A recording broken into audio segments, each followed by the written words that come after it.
Aku rasa part paling susah dalam workout ni adalah just showing up.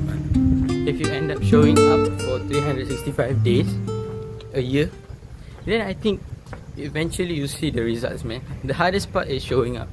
The hardest part is going to that place and then going to that workout itself. You know, making yourself go, that's the hardest part, me personally.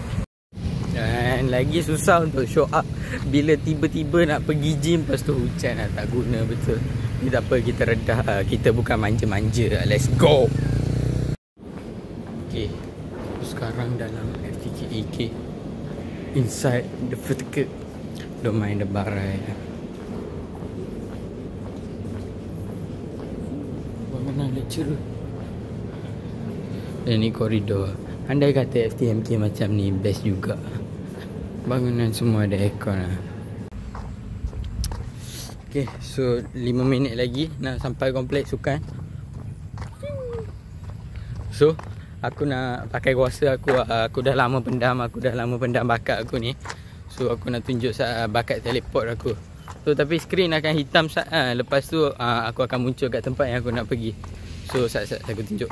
Wow. Sorry do flashbang sikit. Tapi dah muncul dah kan. Aku kata aku memang ada bakat-bakat tertentu lah. Lawa siap. God damn. Sebenar-benarnya hari ni tak berapa sedap hati lah. Mungkin korang rasa macam tak sedap hati. Apakah dayanya, tak penting pun kan. Tapi bagi aku penting. Because sometimes at this age, except for emotions, what do we have, man? Kacip sikit lah, tapi real lah. What do we have except emotions at this age?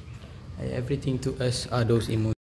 Sebab aku rasa showing love to others is so easy, but showing love to ourselves, tu yang paling susah, man. So we have to show up for our own selves.